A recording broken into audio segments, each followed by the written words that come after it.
Reka nsubire ndaguhe ikaze nshuti munywanyi wacu ndaguhe mwiriwe canke mwaramutse bivanye naho muherereye kuri mwese mumviriza amakuru n'ibiganiro dutambutsa kuri imbonesha kure yacu ari nayo yanyu ya Burundi News TV. Ndababwira ukuri aka kanya makuru akomeye cyane yeje kudushikira na makuru adahumuriza na gato ku magara y'umukuru w'igihugu nyene cubari General Major Evariste Ndayishimiye nyuma yuko atanguye kwibonekeza amasanamu akwiragizwa irya nino bikavurwa rero yuko woba yashize agaragara yoba ariko araronderwa na cane ko gihutihuti. Murashobora kumviriza inkuru iteye ubwoba ku magara y'umukuru w'igihugu nyene cubari General Major Evariste Ndayishimiye ni nyuma yuko rero ubutegetsi bwa Gitega bwo nyene bwahejeje kwigumira mu gacere na cane bwashimye kutagira ico butangaza.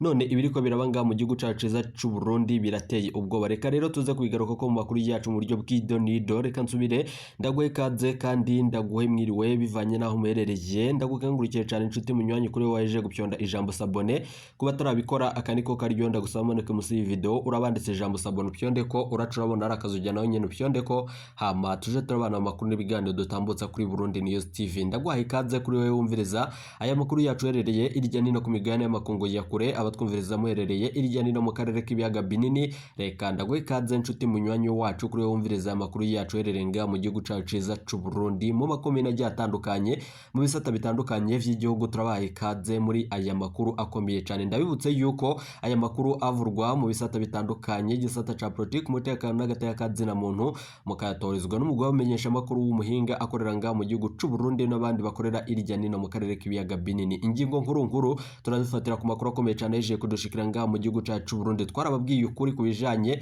n'umugambi ukomeye cyane wo kugandagura umukuru w'igihugu nyene cubare General Major Evariste Ndayishimiye. Tubashitsa ko idonido ry'amakuru ajanye n'ubugwayi bw'umukuru w'igihugu gushika ubu rero bamwe batanguye kuvuga yuko ari ububeshi, ariko aka kanya ukuri kukaba kugira gushirwe ahagaragara. Umukuru w'igihugu nyene cubare General Major Evariste Ndayishimiye nyuma yuko leta ya Gitega nyene yashimye kwigumira mu gacerere ibintu vyose rero bikaba bihejeje kuyangara. Umukuru w'igihugu nyene cubare General Major Evariste Ndayishimiye hatanguye kwibonekeza amasanamu ariko arakwiragizwa irya nino bikavurwa yuko umukuru w'igihugu nyene cubare General Major Evariste Ndayishimiye umwanya ku mwanya arashobora kwitaba umuremyi. Twiboneye rero amasanamu yakwiragijwe irya nino nyuma yuko umwe mu bagendanira umukuru w'igihugu nyene cubare General Major Evariste Ndayishimiye gushika ubu ngubu ataramenyekana cane ko bamushiriye ko abamurondera na cane kugira ngo atabwe mu mvuto. Amasoko yacu rero nyuma yuko ubutegetsi bwa Gitega bwo nyene bwashimye kwigumira mu gacerere gushika ubu ariko aribazwa niba batari buce batangaza ibijanye n'amagara y'umukuru w'igihugu nyene cubare General Major Evariste Ndayishimiye nyuma y'ibihejeje imisi itari mike y'ivyibonekeza nga mu gihugu cacu c'u Burundi. Amakuru rero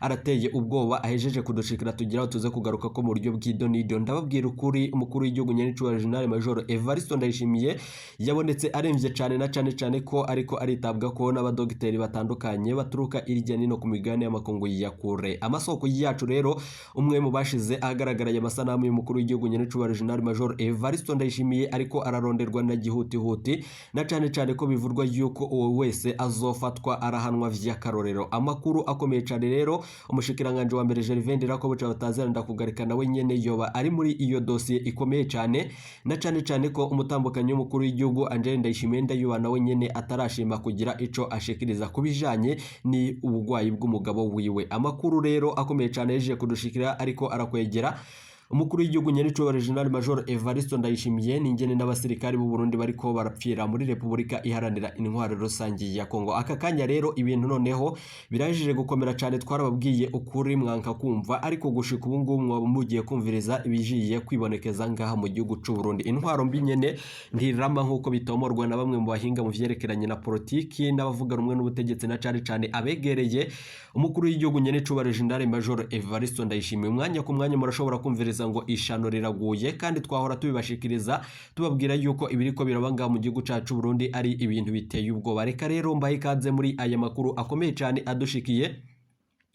Umukuru w'igihugu nyene cubare General Major Evariste Ndayishimiye gushika ubu ngubu bamwe mu bene igihugu baribaza niba yoba ari mu gihugu canke niba yoba ariko arajanwa mu makungu kugira ngo yitabwe ko amagara yiwe bandanye amera neza. Bamwe mu bene igihugu baturungikiye ubutumwa bashikirije bavuga yuko gushika ubu ngubu batizeye neza ibiriko biravurwa na cane ko leta ya Gitega irimwe igipfungu cishi cane kubiriko biratangazwa irya nino ku mbuga hwaniro bikavurwa yuko ari ibintu biteye ubwoba ku magara y'umukuru w'igihugu nyene cubare General Major Evariste Ndayishimiye gushika ubu rero Amasoko yacu y'ibanga mu biro vy'umukuru w'igihugu akaba yemeza yuko umukuru w'igihugu cacu ciza c'u Burundi ategerezwa kurungikwa mu gihugu c'Ubuhinde na cane cane kugira ngo amagara yiwe abandanye akurikiranwe. Gusa imvo n'intambamyi biriko biraboneka nuko ubutegetsi bwa Gitega bugeze aho umwasi ashaka. Umukuru w'igihugu ikiriko kiratuma ataja kuvurirwa mu makungu n'umugambi ukomeye cane wo kumukura ko na cane cane gutembagaza ubutegetsi nk'ivyabonetse ubwo yaheza indwi zishika zibiri mu makungu. Umukuru w'igihugu Nyenicubahiro General Major Evaristo Ndayishimiye aragiramiwe,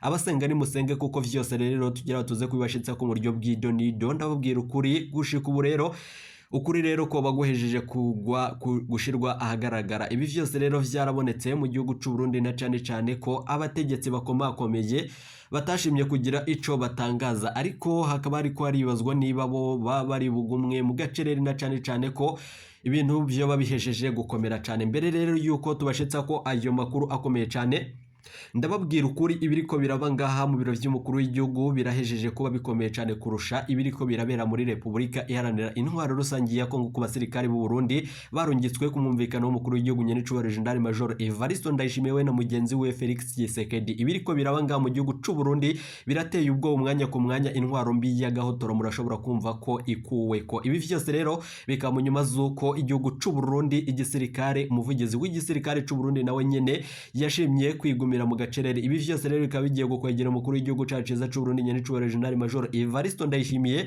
nubwo nanone atorohewe. Reka rero tuze kwigaruka ko muri aya makuru akomeye cane ahejeje kudushikira.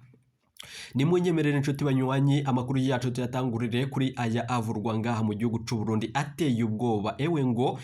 Ewe Kongo, emwe ndongozi z'u Burundi, kuri ubu ngubu rero ibintu biratuyangaranye cyane. Ingabo z'u Burundi muri Nord Kivu zaragiye mu gahinda keshi cyane, na cyane cyane abasirikare bari muri batayo 8 na batayo 7 muri Tafoko. Gushika ubu rero biravurwa yuko mu buca bw'ejo haheze ku igenekerezo ry'indwi Kigara mu mwaka wa 2023 abasirikare b'u Burundi baratewe n'umari wa M23 ku birindiro vyinshi cyane biri muri Masisi. Intambara itoroheye nanone abasirikare b'u Burundi baratabaromoka nanone M23 irigarurira uturere bari bajejwe. Amajwi rero y'abasirikare b'u Burundi yaraye ahanahanwa kuri WhatsApp no ku zindi mbuga hwaniro zitandukanye kuko twebashikirije kuri imbonesha kure yacu ya Burundi News TV. Kuri ubu ngubu rero biravurwa yuko ayo majwi arateye ubwoba cyane. Amakuru dukura ku masoko yacu mu gisirikare arateye agahinda. Ibikuru bikuru biriko biragaruka ngaha mu gihugu cacu Burundi bikagaruka muri ayo majwi be n'ayo makuru nibi bikurikira. Gushika ubu rero icambere harapfuye abasirikare benshi ku buryo abasoda bo nyene bivugira ko bahahamutse badakeneye gusubira kuja kugwana muri Masisi. Abasoda bavuga yuko batazahora barwana kandi batamenyereye izi ngamba zitandukanye ziriko zirakorwa kandi zigafatwa na leta y'u Burundi. No kumenya neza abapfuye gushika ubu ntibizoroha uko bangana. Amakuru rero akomeye cyane aje kudushikira, abasoda barasanzaye na cane cane bahunze muri Rudavagi, bikavuga yuko Uburundi nanone bugiye guhura n'akaga gakomeye cyane ku bw'amasoko yacu mu gisirikare c'u Burundi. Gushika ubu rero atashimye yuko tuvuga amazina yiwe kumva z'umutekano wiwe. Ubundi rero iyo babonye ko urugamba rumeze neza gutya biravurwa yuko abasirikare barumvikana nanone ingene bakinjura bakaja kwisuganya gushasha. Ariko rero siko vyaraye bigenze. Umusirikare wese yatunzwe nayo yameze bata ibirwanisho n'ibikoresho vyinshi, bafata inzira zitandukanye baratatana. Hari abatwandikiye bavuga yuko bari mu mashamba batazi ingene bazoshikira ibarabara.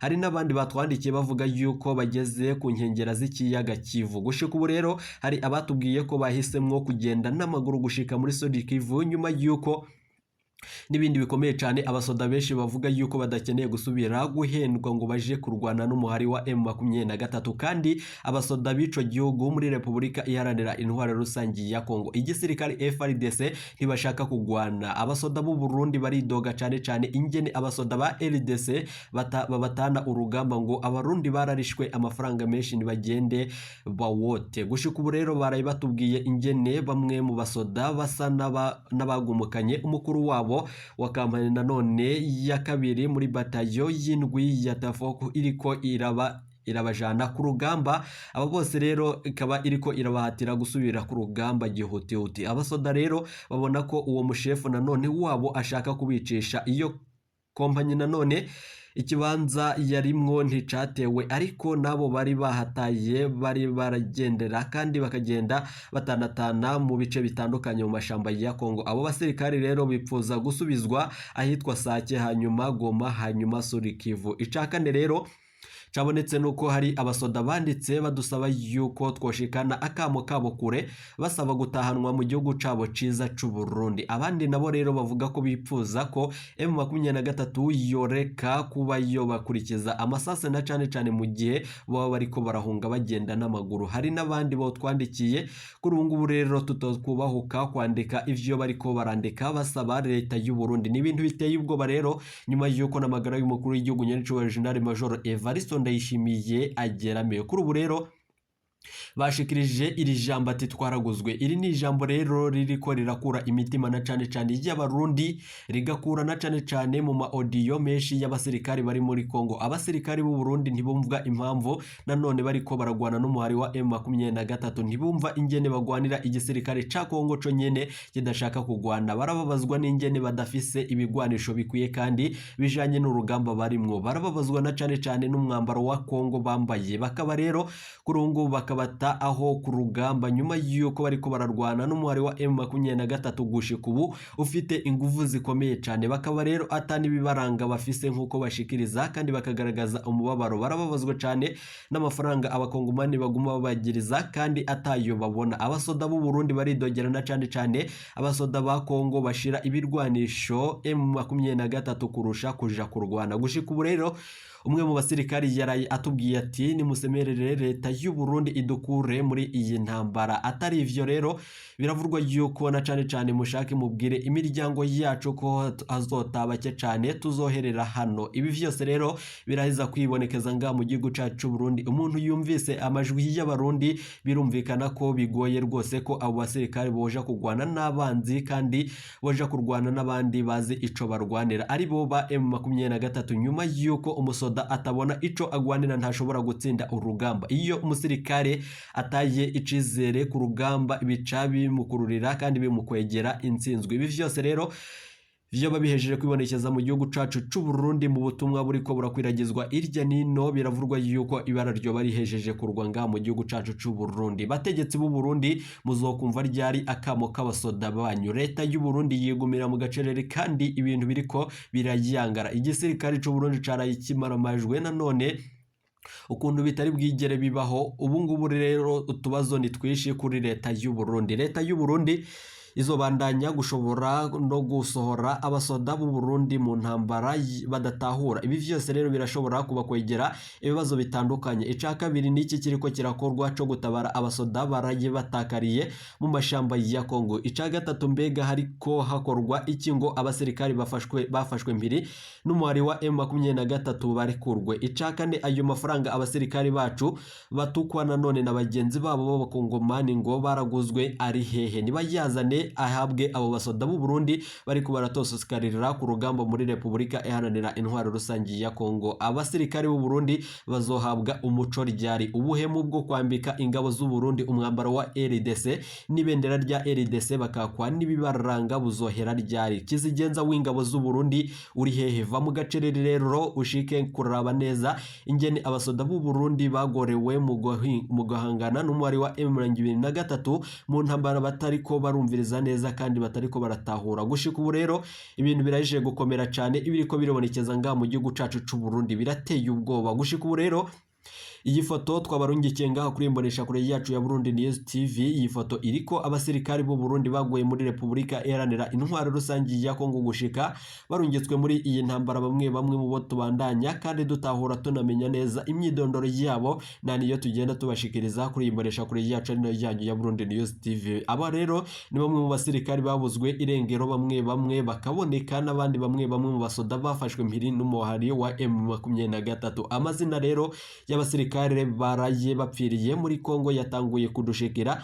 Bikunze turaza kuyabasangiza hanyuma mubandanye kutumenyesha uko mubandanye namwe mumenya ivyabaye. Amakuru rero ariko arakwiragizwa irya nino mu gihugu caciza c'u Burundi arateye ubwoba nyuma yuko umukuru w'igihugu nyenico General Major Evariste Ndayishimiye wenyene nawe amagara yiwe atamerewe neza. Umukuru w'igihugu nyenico General Major Evariste Ndayishimiye nyuma yuko bibonetse yuko igihugu c'u Burundi co nyene kirimwo abansi benshi b'umukuru w'igihugu, gushika ubu rero umukuru w'igihugu nyenico General Major Evariste Ndayishimiye murashobora kumviriza yuko umwanya ku mwanya yoba yitavye umuremyi nyuma yuko ibiriko birabanga mu gihugu cacu c'u Burundi birateye ubwoba. Ibiriko birakorwa muri izi ngabo z'u Burundi ziriko ziribonekeza mu bikorwa bitandukanye vya bigiye gukwegera umukuru w'igihugu nyenico General Major Evariste Ndayishimiye akarambaraye. Ndababwira ukuri, twarabwiye ibijanye n'ubugwayi bw'umukuru w'igihugu caciza c'u Burundi Evariste Ndayishimiye, gushika ubu bamwe batanguye kuvuga yuko ari ububeshi, ariko ukuri guhari no kuri guteye ubwoba nyuma yuko hibonekeje amasanamu ateye ubwoba umukuru w'igihugu nyenico General Major Evariste Ndayishimiye ariko arakurikiranwa n'abahinga mu vyerekeranye n'amagara yiwe baturuka mu bihugu vy'amakungu ya kure, na cane ko bisigurwa n'umwe mu ntwazangabo mu gisirikare c'u Burundi, n'umwe mu begereye ubutegetsi, na cane umwe mu basirikare bagendanira umukuru w'igihugu nyenico General Major Evariste Ndayishimiye, gusa atashimye yuko tuvuga amazina yiwe kumva z'umutekano wiwe. Amakuru akomeye cane ajushike rero umwanya ku mwanya murashobora kumviriza inkuru y'umubabaro iteye ubwoba yoba ihejeje gushika nga mu gihugu c'u Burundi, mu gihe leta y'u Burundi, leta ya Gitega yo nyene yoba yarashimye kwigumira mu gacerere. Gushika ubu rero ariko haribazwa niba leta y'u Burundi iri bugumye yegumira mu gacereri idatangaza amakuru ajanye n'ibiko biraba mu gihugu c'u Burundi, na cane ko umukuru w'igihugu nyenico General Major Evariste Ndayishimiye umwanya ku mwanya murashobora yuko ajeje kwitaba umuremye. Gushika ubu rero itangazo ryashizwe ko umukono ryo kurondera uwoba yarashikirije agakwiragiza amasanamu yuko umukuru w'igihugu nyenico General Major Evariste Ndayishimiye aremvye cane. Abavyumvirije irya nino ku mbuga hwaniro zitandukanye, ku mbuga ngurukana umenyi butandukanye nga mu gihugu caciza c'u Burundi, mwarumvirije ivyadushikiye ko ari ibintu biteye ubwoba, ari navyo rero tuza kugira ngo tuze kugaruka ko mu yandi makuru yacu azabika mu nyuma zuko ibiriko birakorwa na leta y'u Burundi ari ibintu biteye ubwoba. Leta mvyeyi rero yoba igira isambuke, na cane ko intwaro mbi yo nyene murazi yuko itarama. Abarundi rero turiko turatana mu mitwe, na cane ibijanye n'ivyiyumviro bitandukanye ibiriko biraba mu gihugu c'u Burundi nyuma yuko gushika ubu bamwe mu bihangaje bishinze gutembagaza ubutegetsi bwa nyenico General Major Evariste Ndayishimiye bariko barikika mu kiza cuko umukuru w'igihugu gushika ubu ageramiye. Gushika ubu rero umukuru w'igihugu nyenico General Major Evariste Ndayishimiye ntategerezwa kwitaba ingendo zitandukanye no kugenderera abene igihugu mu bisata bitandukanye vy'igihugu, na cane ko agenewe amasaha agira abiri yo kwidegembya amagara yiwe. Rero gushika ubu ngubu nyuma yuko umukuru w'igihugu nyenico General Major Evariste Ndayishimiye muri aka gatondo ariho bimenyekanye yuko ubwo yari ku kirimba ciwe aci akoroka agaca akurikiranwa n'abahinga mu vyerekeranye no gukurikirana amagara yiwe. Amosozi rero ni yose ku mutambukanyo w'umukuru w'igihugu Angel Ndayishimiye ndayubana umwe mu baryango biwe, na cane ko bica biboneka yuko ari bo nyene bafise amakuru y'ibijanye n'ibiriko birashikira umuvyeyi wacu nyenico General Major Evariste Ndayishimiye. Ni munyemere rero tuze kubigaruka ko mu yandi makuru yacu aza. Reka nsubire ndagukengurukiye cane inshuti munywanyi twabanye muri aya makuru n'ibigano dutambutsa kuri imbonesha kure yacu iteka umunezero nibyo tubipfuriza. Ntimuje kure abamenyesha bakuru bacu b'abahinga bariko baratugira amatoza. Iyi ni Burundi News TV.